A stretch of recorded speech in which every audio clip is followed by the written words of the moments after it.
Bueno, el modelo pedagógico de la UNAE ha sido elaborado por la comisión gestora, debatido, partiendo también de los principios básicos que están en la Constitución, en la creación de esta universidad y en el documento del buen vivir.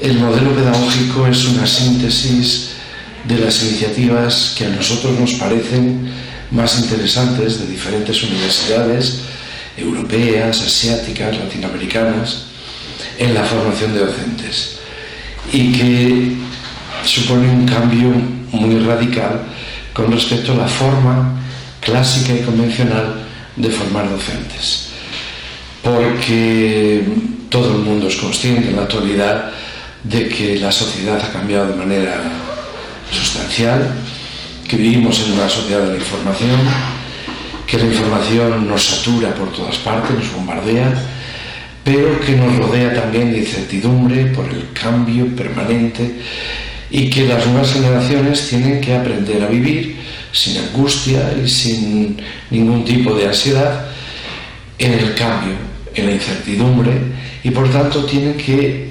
aprender capacidades cognitivas de orden superior que le permitan no solo repetir y reproducir el conocimiento que otros han creado a lo largo de la historia, sino aprender, a buscar, a transformar, a indagar, a combinar el conocimiento que se requiere precisamente para afrontar los nuevos retos, las nuevas exigencias que ni siquiera las conocemos, que va a ocurrir dentro de 10 años o de 15 años, cuando salgan las niñas y los niños de la escuela ecuatoriana, pues es una incógnita.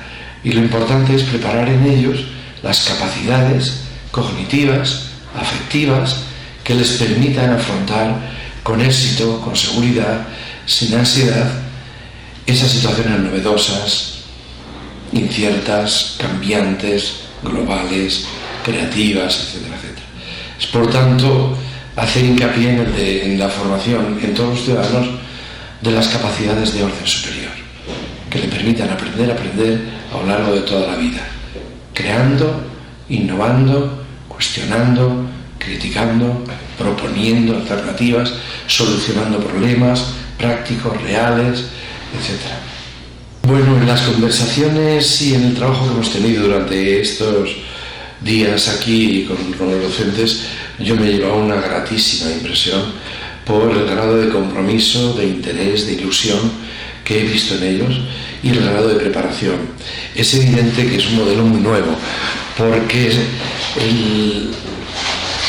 el protagonista de este modelo de formación de los futuros docentes es el propio aprendiz, y nosotros los docentes somos los acompañantes que orientamos, estimulamos, provocamos, ayudamos, abrimos horizontes, permanentemente al tanto. La docencia del futuro docente y la docencia de nosotros como formadores docentes se traslada del campo de la explicación al campo de la tutorización, al territorio de la tutorización. Entonces tenemos que tutorizar, acompañar, estimular a los futuros docentes para que desarrollen las competencias que necesitan como docentes del siglo XXI y de la era digital. Entonces los ejes que quizás más les hayan llamado la atención son ejes que tal vez no estén en ninguna experiencia que conozcamos de una universidad ya, sino que hemos extraído los ejes que nos parecían más sobresalientes y más útiles de universidades europeas, universidades latinoamericanas, universidades japonesas, de Extremo Oriente, etcétera, etcétera. Y tal vez, primero, el concepto de competencia. Hay una traslación clara, y ese concepto ha sido muy mal utilizado, se ha deformado, pues identificándolo con habilidades y destrezas. Y no, las competencias son sistemas de elementos, de recursos que tenemos y que vamos construyendo los seres humanos y que activamos, ponemos en juego cuando nos enfrentamos a situaciones novedosas, desconocidas, para las cuales no tenemos rutinas que aplicar. Y tenemos, por lo tanto, que buscar, indagar, comparar, contrastar, experimentar, hacer hipótesis, etcétera, etcétera. Pues bien, la formación de los futuros ciudadanos y la formación de los futuros docentes tiene que basarse en el desarrollo de las competencias fundamentales. Y si las competencias es un conjunto de recursos, entre esos recursos están los conocimientos, evidente, sin conocimientos no hay competencias, pero están también las habilidades, sin habilidades no hay competencias, están también las emociones, los valores y las actitudes. Y todo ese conjunto de 5 componentes tenemos que desarrollarlo en los futuros ciudadanos y, por supuesto, también en los futuros docentes. No basta con que adquieran conocimiento y reproduzcan conocimiento. Tienen que desarrollar ese conjunto sistémico de componentes que todos ellos se ponen en marcha cuando nos enfrentamos a situaciones nuevas. Conocimientos, habilidades, emociones, actitudes y valores.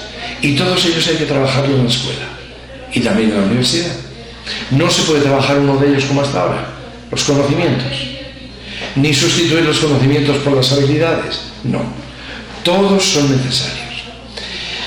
El gran problema que ha descubierto y que ha ratificado ahora la neurociencia es que gran parte de esos recursos permanecen inconscientes. Es decir, que los construimos a lo largo de nuestra vida y una vez que funcionan los automatizamos, los hacemos mecánicos y automáticos porque funcionan bien y no ocupamos ya el cerebro en esos automatismos, sino que funcionan por sí mismos. Por ejemplo, pues aprender a conducir. Cuando aprendemos a conducir tenemos que ser conscientes de cada uno de los movimientos rutinarios que hacemos con la mano derecha, con la mano izquierda, pie derecho, pie izquierdo, la mirada del retrovisor, la mirada, etcétera, etcétera. Cuando aprendemos y ya se convierten en automatismos, ya no ocupamos la conciencia en la mecánica de conducir, sino en comprender cuál es la situación del tránsito, qué está pasando, etcétera, etcétera. Pues eso ocurre en todos los ámbitos de la vida. Construimos muchos mecanismos que se van convirtiendo en automáticos. Y algunos de ellos son muy favorables y algunos de ellos se convierten en obsoletos a lo largo de la vida. Y los obsoletos hay que cambiarlos, porque estamos respondiendo con rutinas y con mecanismos que ya no se acomodan a las exigencias de la actualidad. Por ejemplo, actitudes, por ejemplo, emociones, por ejemplo, habilidades que ya no nos sirven y sin embargo las estamos reproduciendo y se convierten en prejuicios que impiden la apertura del conocimiento, el horizonte para poder entender nuevos influjos, nuevas realidades, nuevas propuestas o nuevas alternativas. Y la conciencia la podemos identificar muy bien a través de la palabra y a través de la conversación y a través del diálogo, de la entrevista, hablando contigo, tú conmigo, pues nos comunicamos conscientemente. Pero los elementos inconscientes, los mecanismos inconscientes que según la neurociencia condicionan del 80 al 90% de nuestros mecanismos mentales, no los comunicamos a través de la palabra, los comunicamos fundamentalmente a través de la acción, de nuestro cuerpo, de nuestros sentidos, de nuestros movimientos, de nuestras maneras de hacer. Y por tanto, solo podemos descubrir esos recursos inconscientes en nosotros, en los niños, etc., basándonos en la práctica, en la experiencia. El segundo gran, a mí me parece, eje de innovación se deriva del primero. Por tanto, la formación de profesionales y de ciudadanos, pero sobre todo de profesionales, y en nuestro caso de profesionales educadores o docentes, tiene que intentar lograr la integración clave de la teoría y de la práctica, de la práctica y de la teoría. Y por eso el modelo pedagógico de la UNAE, el 40% de todo el currículum se desarrolla a través de la práctica en los centros escolares, de educación inicial, de educación básica, etc. Porque solo allí los futuros docentes se pueden dar cuenta de dónde están sus deficiencias, sus fortalezas, sus lagunas, sus debilidades, sus ilusiones, si le gusta ese trabajo o no le gusta, si en el día a día se cansan y se aburren, y ahí es donde ven si sus emociones y sus actitudes se están formando de manera adecuada a la tarea que tienen que hacer o no. Por tanto, el segundo eje fundamental es la práctica, para convertir la práctica en experiencia. La experiencia es la práctica vivida y la práctica reflexionada. Cuando tú analizas tu propia práctica, cuando tú te miras hacia adentro e intentas ver por qué has hecho las cosas que has hecho, entonces esa práctica se convierte en experiencia. Y esa es la clave de la sabiduría, ir convirtiendo nuestra práctica en experiencia razonada, vital, vivida, sentida, porque eso es lo que nos queda. Ese es el aprendizaje duradero a lo largo de toda la vida.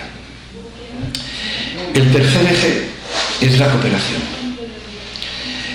El modelo pedagógico de la UNAE se basa fundamentalmente en lograr el desarrollo de la capacidad de cooperar. Los docentes tienen que cooperar entre sí y tienen que enseñar a los niños y a los ciudadanos a cooperar, a compartir, a colaborar. Porque los problemas a los que nos enfrentamos en el mundo contemporáneo son demasiado amplios, complejos y graves como para ser afrontados de manera individual. Siempre vamos a tener que trabajar con otros, cooperando con otros y colaborando con otros. Y eso nadie nace sabiendo cooperar. Hay que aprender, y de manera sistemática. Por eso, la formación de los futuros docentes en la UNAE pretendemos que el análisis de la práctica de cada uno de ellos se haga también en grupos de 4, siguiendo una metodología muy experimentada en Japón que se denomina Lesson Studies.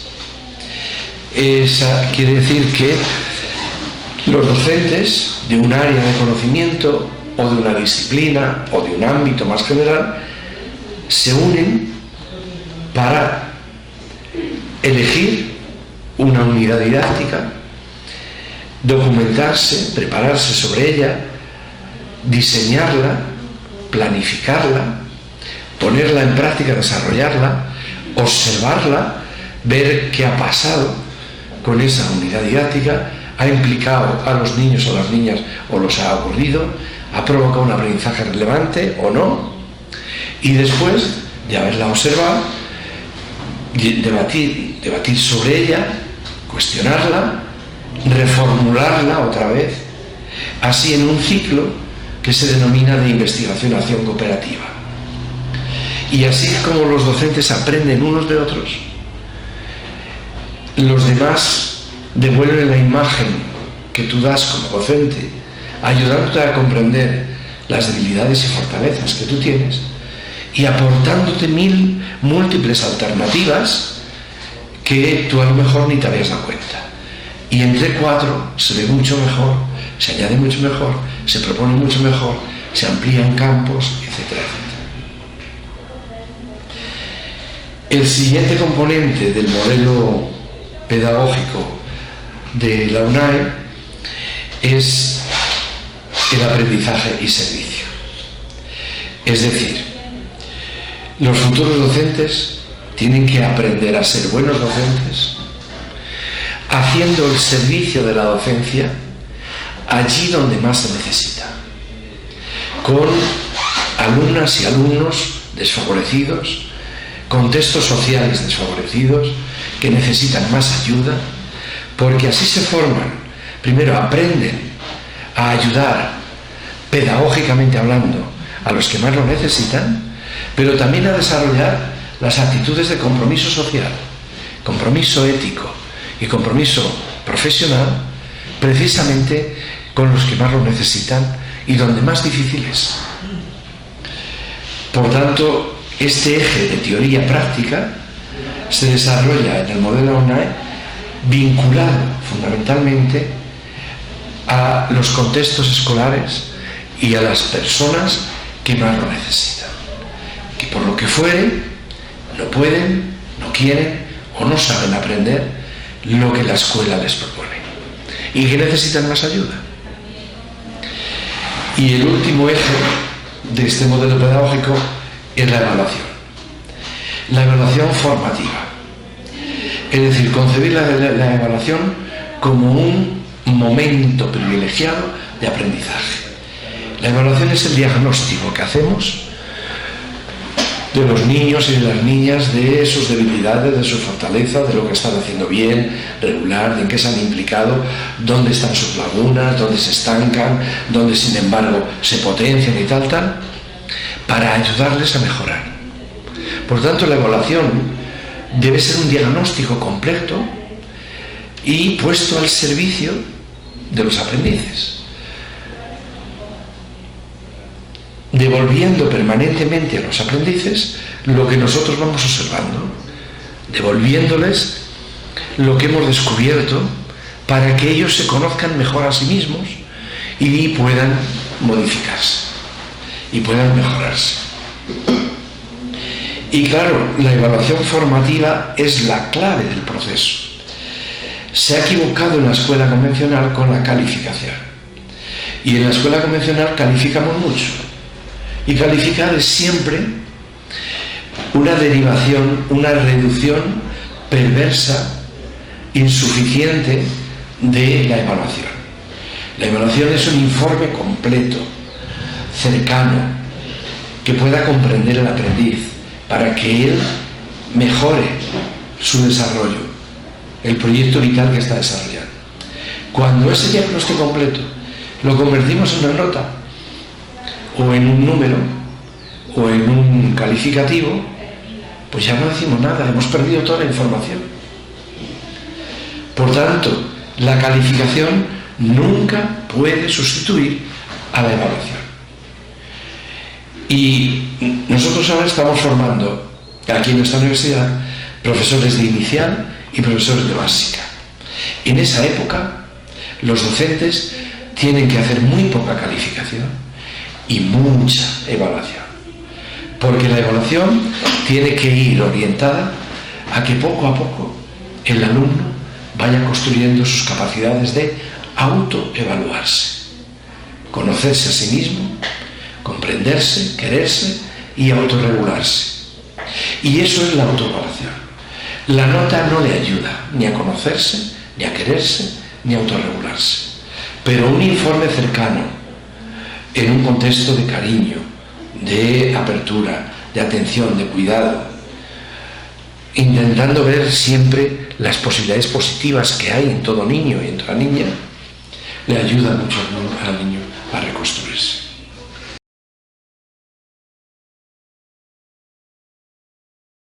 Esos ejes básicos del modelo pedagógico, hemos desarrollado unos principios que son principios metodológicos orientadores de la práctica que queremos llevar a cabo en la UNAE. Muy rápidamente, porque tampoco es cuestión de detenernos, pero el primero es aprender haciendo.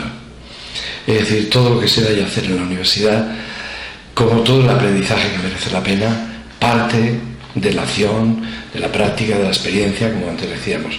Y la mejor manera de que algo cale en el individuo y dure es aprender haciendo. El segundo es esencializar el currículum, es decir, elegir bien lo que es realmente importante y primar la calidad sobre la cantidad. Menos en educación, en pedagogía, es casi siempre mejor y más. Es decir, más vale poco y en profundidad que mucho y de manera superficial. Se dice que el currículum académico que estudian nuestros niños y las niñas en infantil, en primaria, en básica, en universidad, etc., tiene kilómetros de extensión y milímetros de profundidad. Pues aquí queremos hacer todo lo contrario. Reducirlo, esencializar, elegir bien y eso trabajarlo en profundidad. Porque cuando trabajas algo en profundidad desarrollas los principios básicos de la investigación. Y una vez que el niño, la niña o el aprendiz adquiere los principios, las herramientas, las estrategias, los procesos de investigación, los puede aplicar a cualquier otro tema, a cualquier otra situación. El tercer principio, que es muy importante y no es nada fácil, es trabajar el currículum, sea disciplinar o sea interdisciplinar, a través y a partir del análisis de casos, el análisis de problemas, de situaciones y de proyectos. Más que tópicos abstractos de cada disciplina, etcétera, que se van dando secuencialmente uno detrás de otro, el aprendiz realmente incorpora nuevo conocimiento cuando le sirve para comprender casos de la vida real, problemas de la vida real, situaciones de la vida real o proyectos en los que se embarca para modificar las situaciones que son problemáticas. En cualquier ámbito del saber, ya sean las ciencias, las humanidades, las artes, etcétera, siempre trabajar los instrumentos conceptuales básicos como herramientas para entender casos, problemas, situaciones y proyectos. Otro principio que hemos querido darle mucha importancia: en el mundo actual, en el siglo XXI, en la era digital, no nos queda más remedio, porque no podemos perder esa enorme riqueza que integrar los contextos reales y los contextos virtuales. Los contextos virtuales, todas las redes sociales virtuales, las plataformas digitales, los multimedia, etcétera, etcétera, son poderosísimos instrumentos al servicio del desarrollo del aprendizaje de la niña, del niño, del joven, del adulto, del profesional. Y nosotros queremos que aquí lo utilicen también los docentes. Y por eso a eso se le denomina el flipped classroom o el aula invertida, etcétera.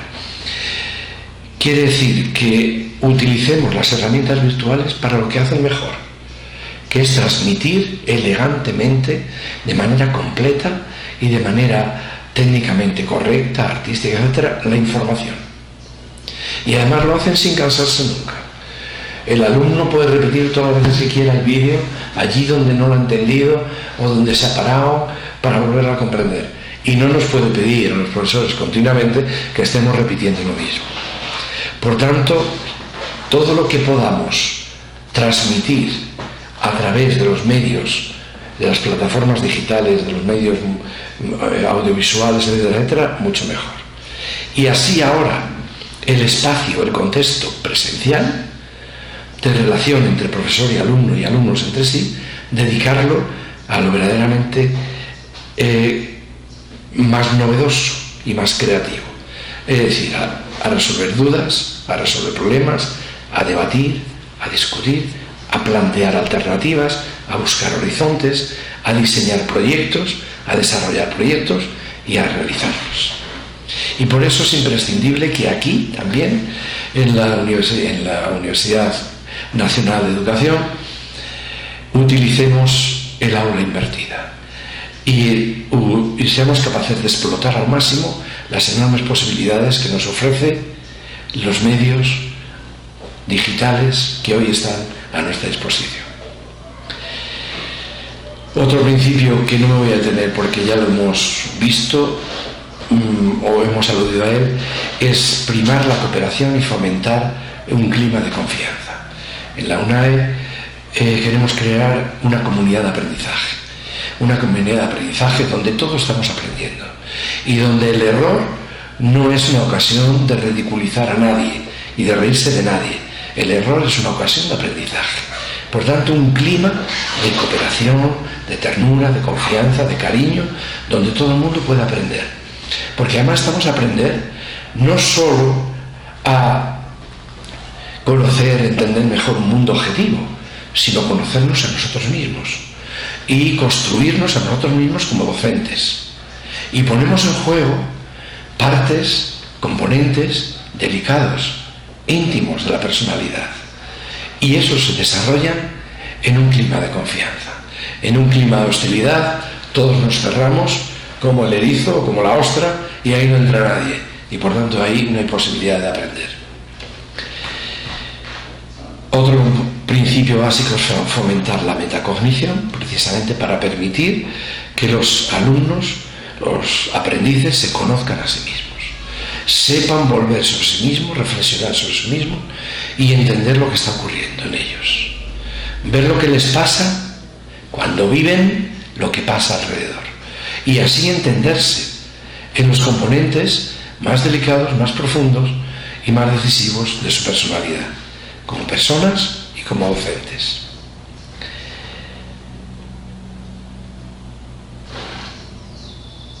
Y por último, potenciar de forma decidida la interculturalidad.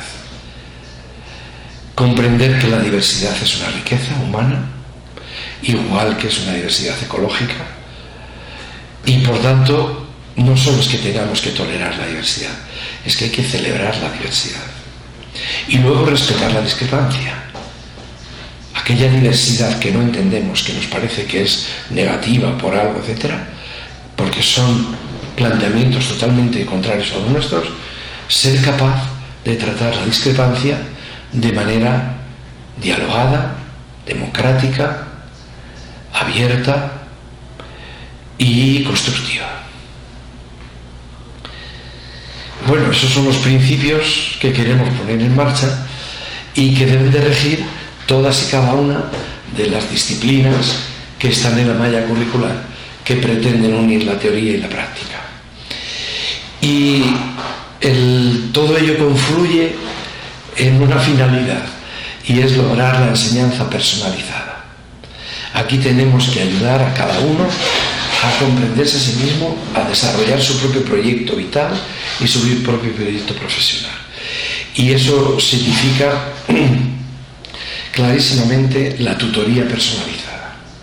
Pretendemos que todos los alumnos y alumnas, cuando llegan a la UNAE, el primer mes ya tengan un tutor personal que les ayuda, les orienta, les estimula, les cuestiona, les critica, pero fomenta en ellos y les acompaña a lo largo de los 4 años en sus aprendizajes más simples y en sus investigaciones más complejas.